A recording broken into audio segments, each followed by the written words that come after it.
Hello everyone, my name is Dr. Darshita Srivastav and from today onwards we are going to start a lecture series for BA Foundation course जिसमें हम लोग BA Foundation के जो chapters हैं उसको topic wise topic cover up करेंगे along with some MCQs।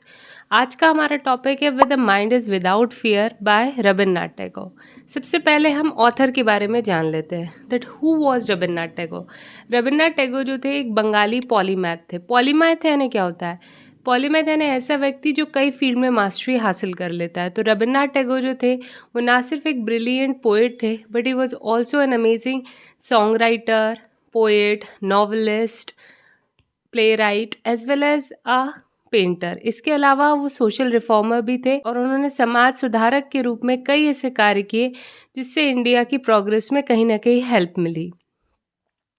Rabindranath Tagore का जन्म जो है वो ब्रिटिश इंडिया के कैलकाटा में हुआ था, जिसे आज हम कोलकाता के नाम से जानते हैं, इन द ईयर 1861। रविन्द्रनाथ टैगोर की जो मेजॉरिटी ऑफ एजुकेशन है वो घर पर ही हुई। उन्होंने किसी भी प्रकार का कोई पर्टिकुलर स्कूल या कॉलेज अटेंड नहीं किया और आयरॉनिकली लेकिन उन्होंने खुद एक बहुत ही अमेजिंग से यूनिवर्सिटी की इस्टेब्लिशमेंट की जिसका नाम हुआ विश्व भारती यूनिवर्सिटी। रविन्द्रनाथ टैगोर का जन्म जो है एक बहुत ही वेल्दी और प्रोमिनेंट फैमिली में हुआ, जिसका इम्पैक्ट ये हुआ कि उनको बचपन से ही काफ़ी ज़्यादा हाई क्वालिटी लिटरेचर पढ़ने को मिला।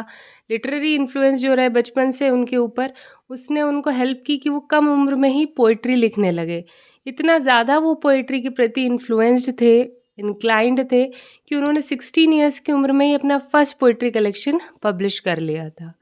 रविन्द्रनाथ टैगोर का जो मोस्ट फेमस वर्क है वो है Gitanjali, which was publish in the year 1913। इस वर्क के पब्लिश होने से ही रविन्द्रनाथ टैगोर को ग्लोबल फेम मिल गई। रविन्द्रनाथ टैगोर का जो वर्क है गीतांजलि, उसका मीनिंग होता है सॉन्ग ऑफरिंग्स, यानी गीतों का अर्पण करना। तो इस वर्क के थ्रू रविन्द्रनाथ टैगोर ने अपने जो सॉन्ग्स हैं वो ईश्वर को ऑफर करे हैं। जिस प्रकार से हम लोग ईश्वर को जब जल अर्पित करते हैं, अंजुलि भर कहते हैं जल अर्पित किया जाता है, उसी प्रकार रविन्द्रनाथ टैगोर ने गीतों को अपने मन की अंजुलि में, या हम कह सकते हैं ईश्वर को कहीं ना कहीं उन्होंने मन ही मन में अर्पित किए हैं। रविन्द्रनाथ टैगोर के जो सॉन्ग्स हैं वो रविंद्र संगीत के नाम से जाने जाते हैं। रविन्द्रनाथ टैगोर की जो आइडियोलॉजी थी वो एक ईस्टर्न और वेस्टर्न फिलॉसफी का मिश्रण थी। वो इंडियन जो फिलॉसफी है जिसमें उपनिषद्स जो हैं उससे बहुत ज़्यादा इन्फ्लुएंस थे, लेकिन वो वेस्टर्न एजुकेशन और वेस्टर्न फिलॉसफी को भी नकारते नहीं थे। वो चाहते थे कि जो एक इंडिया हो, मॉडर्न इंडिया, उसमें दोनों ही फिलॉसफी का एक प्रॉपर अमलगमेशन हो, यानी एक प्रॉपर मिश्रण हो। रविन्द्रनाथ टैगोर सिर्फ आर्ट की फील्ड से ही कनेक्टेड नहीं थे, वो सोसाइटी, सामाजिक जो उस समय की कंडीशंस हैं, पॉलिटिकल सिचुएशन है, उसके बारे में भी पूरी तरह से अवेयरनेस रखते थे।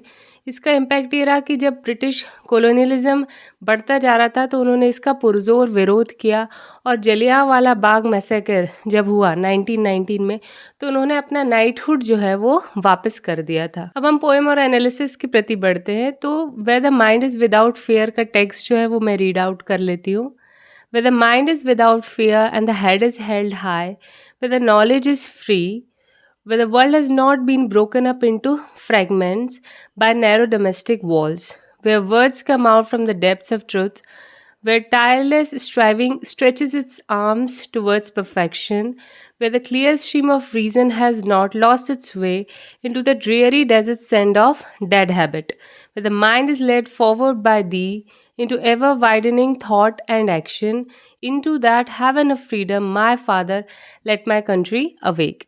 तो हम लाइन बाय लाइन इसको पहले समझ लेते हैं। सबसे पहले हमारे लिए समझना ज़रूरी है कि इस पोएम का बैकग्राउंड क्या है। तो रविन्द्रनाथ टैगोर ने ये पोएम उस समय लिखी जब भारत जो है वो ब्रिटिशर्स की कॉलोनी था, उनके अधीन था। तो उस समय भारत के पास आज़ादी नहीं थी और रविन्द्रनाथ टैगोर एक ऐसे देश को इमेजिन कर रहे हैं जहाँ के देशवासी जो हैं वो पूरी तरह से फ्री हैं। अब चूंकि भारत जो आज़ाद नहीं था तो उसके जो देशवासी हैं वो पूरी तरह से कॉन्फिडेंट फील नहीं करते थे। ब्रिटिशर्स हमेशा उनको नीचा दिखाते थे, किसी ना किसी बात से उनका कॉन्फिडेंस लूज़ कर देते थे। तो Rabindranath Tagore line by line हम जैसे पढ़ते हैं इस पोएम को तो समझ में आएगा कि रविन्द्रनाथ टैगोर एक ऐसे देश की कल्पना कर रहे हैं where the mind is without fear and the head is held high, जहाँ पे जो मन है या मस्तिष्क है उसमें किसी भी प्रकार का कोई डर नहीं है और जो सर है हमारा वो गर्व से हमेशा ऊंचा है। वेयर नॉलेज इज़ फ्री, जहाँ पे जो ज्ञान है वो हमेशा फ्री है, यानी कि उसको ज्ञान का कोई सौदा नहीं किया जाता। जैसे आजकल आप देख रहे होंगे कि एजुकेशन जो है वो एक धंधा बन गई, एक बिजनेस बन गई है। लोग पहले अपना फ़ायदा देखते हैं, उसके बाद स्टूडेंट्स का फ़ायदा देखते हैं। जबकि एजुकेशन हमेशा ऐसी होती आ रही है हमारे एंशिएंट समय से कि उसका दान दिया जाता है। एजुकेशन को एक किसी भी प्रकार से उसकी वैल्यू नहीं लगाई जाती है पैसों के फॉर्म में। फर्दर रविन्द्रनाथ टैगोर कहते हैं, where the world has not been broken up into fragments, जहाँ पे जो दुनिया है वो छोटे छोटे फ्रेगमेंट्स यानी होता है टुकड़े या पीसेस, उसमें डिवाइडेड नहीं है बाय नैरो डोमेस्टिक वॉल्स। अब डोमेस्टिक वॉल्स कैसी होती हैं? नैरो यानी तो हो गया कि सकरी, और डोमेस्टिक वॉल्स यानी क्या होती हैं? जैसे कि कास्ट की, रिलीजन की, जेंडर की, ये जो वॉल्स होती है वो इंसान को एक तो आगे नहीं बढ़ने देती, यूनाइटेड नहीं होने देती। कहीं ना कहीं हम एक दूसरे को डिवाइड कर देते हैं और पीछे रह जाते। अंग्रेज़ों ने भी यही किया था। उन्होंने भारत के जो देशवासी हैं उनको हिंदू मुस्लिम के आधार पर डिवीज़न शुरू कर दिया। पहले और ज़्यादा एकता रहती थी, पर वो आज तक कहीं ना कहीं हमारे मन में चली आ रही है। इसका रिजल्ट ये रहा कि इंडिया पाकिस्तान अलग हो गए। हिंदू मुस्लिम आज भी कहीं ना कहीं दंगे होते रहते हैं।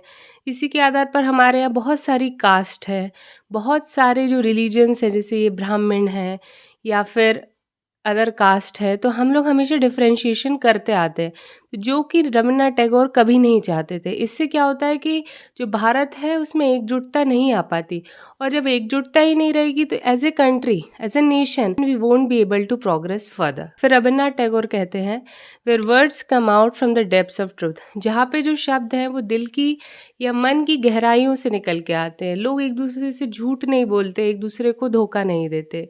इसके अलावा वो कहते हैं, where tireless striving stretches its arms towards perfection.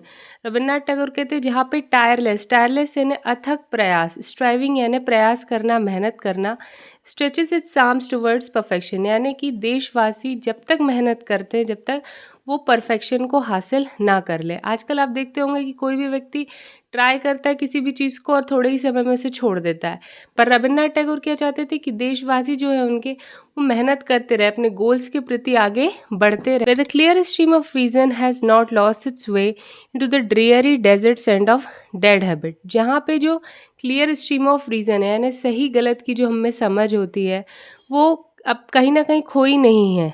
कहाँ पे खोई नहीं है? Into the dreary desert sand, sand में आप देखोगे आप धंसते चले जाते हो।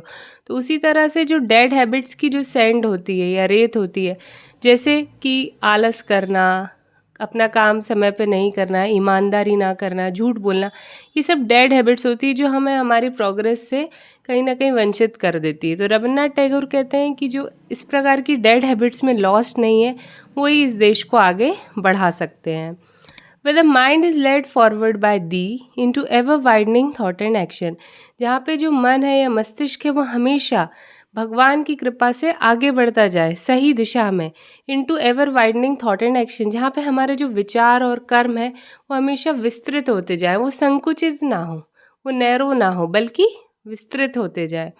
Into that heaven of freedom my father let my country awake, ऐसे आज़ाद देश में, ऐसे आज़ाद स्वर्ग में हे ईश्वर मेरे देशवासी जागे। तो रविन्द्रनाथ टैगोर की यही प्रार्थना है कि उनके जो देशवासी हैं वो मेहनत करते रहे, वो हमेशा अवेयर रहें, एनलाइटेंड रहे और एक सही दिशा में आगे बढ़ते रहे। अब हम इस पोएम में जो मेन थॉट्स हैं या मेन आइडियाज़ उन्हें डिस्कस कर लेते हैं।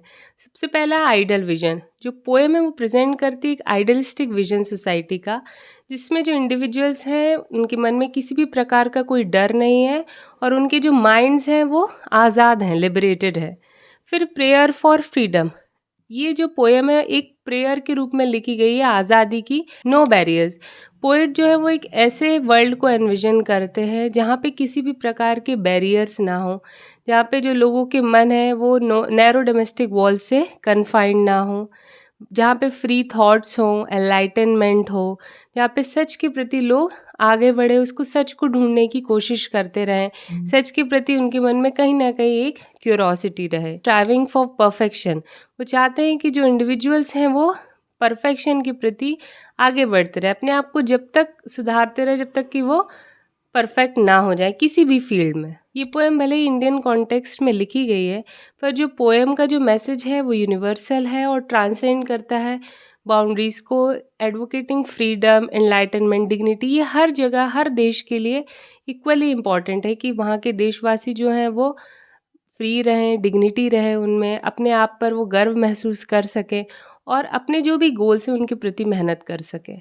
कुछ हम MCQs देख लेते हैं इस पोएम में। सबसे पहला है, what is the central theme of where the mind is without fear. तो जैसे कि हम जानते हैं सेंट्रल थीम क्या है, आपके ऑप्शंस हैं love and romance, freedom and enlightenment, nature and beauty, patriotism and sacrifice. हम जानते हैं इस पोएम का जो सेंट्रल थीम है वो है फ्रीडम एंड एनलाइटनमेंट, यानी कि आज़ादी और जागरूकता। Second MCQ in the poem, what does the poet desire for his countryman. इस पोएम के माध्यम से जो पोएट है वो अपने देशवासियों के लिए क्या डिज़ायर करते हैं। नंबर 1 है to live in fear and ignorance. वो चाहते हैं कि उनके देशवासी हमेशा फियर यानी डर और इग्नोरेंस यानी कि अज्ञानता में जिएं। To be confined by narrow domestic walls. Second option है कि वो एक जो नैरो डोमेस्टिक वॉल्स हैं उसमें कैद हो जाए, कन्फाइंड हो जाए। थर्ड ऑप्शन है to hold their heads high with dignity and pride. वो चाहते कि उनके देशवासी जो हैं उनका हमेशा सर गर्व से ऊंचा रहे, उनमें अपने आप में एक कॉन्फिडेंस रहे। Fourth option is to be enslaved by colonial rulers. वो चाहते हैं कि जो उनके देशवासी जो हैं वो हमेशा ब्रिटिशर्स के अधीन रहें। तो obviously this is not the right option. Correct answer है to hold their heads high with dignity and pride.